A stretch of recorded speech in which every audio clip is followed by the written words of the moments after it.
இன்றைக்கி எங்கள் கிராமத்து ஸ்டைல் படி இடியப்ப மாவு எப்படி செய்யலான்னு நம்ம பார்க்கலாம். ஓகேயா? இது வந்து இடியப்பம், கொலக்கட்டை, புட்டு, ரொட்டி எல்லாமே செய்யலாம். Welcome back my channel. அஸ்ஸலாமு அலைக்கும். ஹாய் ஃப்ரெண்ட்ஸ், எல்லோரும் எப்படி இருக்கிறீங்க? நல்லா இருக்கிறீங்களா?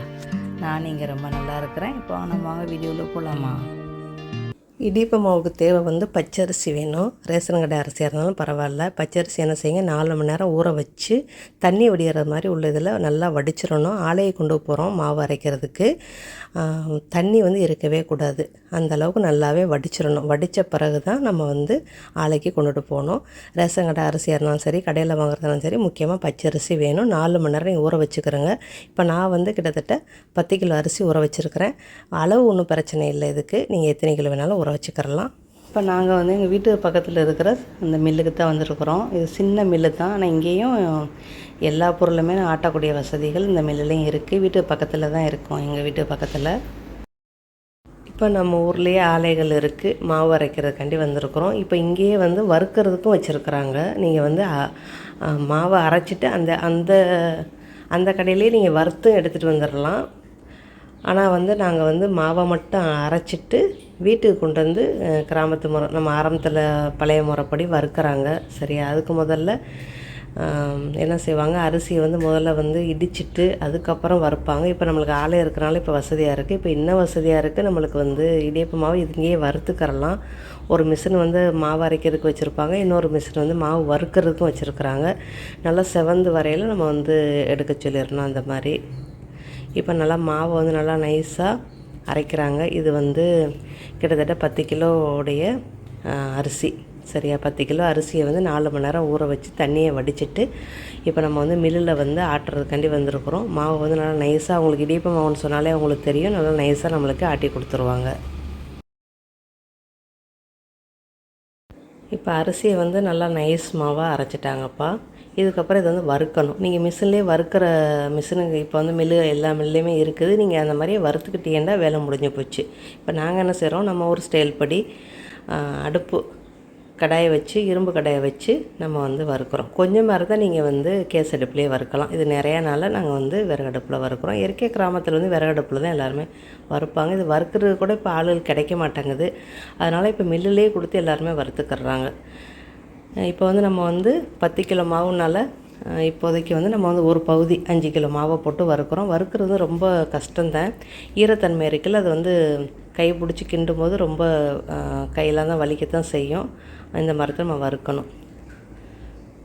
வறுத்து பழக்கம் உள்ளவோ பரண்டு வறுத்துருவாங்க. அதில் வந்து அந்த சூடு படாமல் இருக்க, நெருப்போட அனல் படாமல் இருக்க ஒரு வாளியில் தண்ணி வச்சுக்கறாங்க. அந்த தண்ணி சூடான பிறகு தூக்கி ஊற்றிட்டு மறுபடியும் இன்னொரு வாளியில் தண்ணியை பிடிச்சி வச்சுக்கிறாங்கப்பா.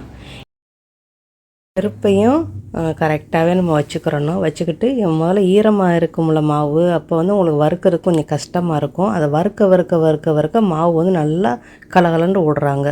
சரியா? அதில் வந்து கப்பியும் இருக்கும். அந்த கப்பின்டா நெருண்டு இருக்கும். அதை வந்து வறுக்கிற தன்மை அப்படின்னா அதை வந்து கொஞ்சம் எடுத்து வச்சு வாயில் போட்டு பார்ப்பாங்க. கடுக்குண்டு இருக்கும். அதுதான் வந்து கிறிஸ்பியாக இருக்கும். அதுதான் நல்லா வறுக்கிறதுக்குள்ள பதம் அப்படின்னு சொல்லுவாங்க. சரியா? இந்த மாதிரி ஒரு 2 சட்டி 3 சட்டி நம்ம வறுத்துக்கிறணும். 3 கிலோ போட்டும் வறுக்கலாம், 5 கிலோ போட்டு வறுக்கலாம். உங்களுக்கு சட்டிக்கு தக்கன உங்களுக்கு எந்த அளவுக்கு கிண்ட முடியுமோ அந்த அளவுக்கு போட்டு வறுக்கணும். ஓகேயா? இப்போ நம்மளுக்கு ஒரு சட்டி ரெடி ஆயிடுச்சு. அதை வந்து அள்ளி ஒரு இதில் வைக்கிறாங்க. இது நல்லா ஆறணும். ஆறின பிறகு இது என்ன செய்யணும், சலிச்சு அந்த கப்பியை கொண்டு போய் மறுபடியும் ஆலையில் கொடுத்து அரைச்சிக்கிட்டு வந்து இந்த மாவில் நல்லா மிக்ஸ் பண்ணி இடியப்ப மாவு எடுத்து வச்சுக்கலாம். டப்பாவில் எடுத்து வச்சுக்கிட்டீங்க அப்படின்னா உங்களுக்கு 2 வருஷம் ஆனாலும் உங்களுக்கு வந்து கெட்டெல்லாம் போகாது, ரொம்ப நல்லாவே இருக்கும். நான் இதில் வந்து ஐஸ் பெட்டி உள்ளுக்கெல்லாம் வைக்கலாம் மாட்டேன். வெளியே தான் ஒரு டப்பாவில் போட்டு மூடித்தான் வைப்பேன். எனக்கு நல்லாவே இருக்கும். அதுவே நீங்கள் பதமாக வறுக்கலை, கொஞ்சம் பச்சையாக வறுத்துட்டீங்க அப்படின்னா புழு பூச்சி வந்துடும், வண்டு புழு வச்சிரும். அதனால் நீங்கள் கரெக்டான பக்குவத்துக்கு வறுத்துக்கிறணும். நீங்கள் மிஷினில் கொடுத்து வறுத்தா கூட கரெக்டான பக்குவத்துக்கு அவங்கள வறுக்க வச்சிடணும். ரொம்ப செவக்க வறுத்தா ஒன்றும் பிரச்சனை இல்லை. ரொம்ப சிவப்பாக வறுத்துச்சுன்னா அந்த இடியப்போட கலர் சேஞ்ச் ஆகும். அவ்வளோதான். தண்ணி மட்டும் ஒரு வாளியில், அந்த நெருப்பு அனல் படாமல் இருக்க ஒரு வாளியில் தண்ணியை வச்சுக்கிறணும். உங்களுக்கு ஆள் கிடச்சிச்சு அப்படின்னா நீங்கள் வந்து வீட்டில் கொண்டு வந்து மில்லில் ஆட்டிட்டு மாவை அரைச்சி ஆட்டிட்டு வந்து இங்கே வந்து அரைங்க. அப்படி இல்லை உங்களுக்கு ஆள் கிடைக்கல, இப்போ டவுனு எல்லாம் நம்மளுக்கு ஆள் கிடைக்காது, நம்ம மிஷின்லேயே அதாவது மில்லில் கொடுத்தா நம்ம வந்து அங்கேயே நம்ம வீட்டில் ஊற வச்சுட்டு கொண்டு போய் கொடுத்து அங்கேயே ஆட்டி அங்கேயே வறுத்து எடுத்துகிட்டு வந்துட வேண்டியதான், முடிஞ்சிருச்சு. சலித்து அப்புறம் மறுபடியும் கப்பியை கொண்டு போய் கொடுத்து மறுபடியும் அரைச்சிட்டு வந்து மாவை மிக்ஸ் பண்ணிட்டு இடியப்ப மாவு ரெடி.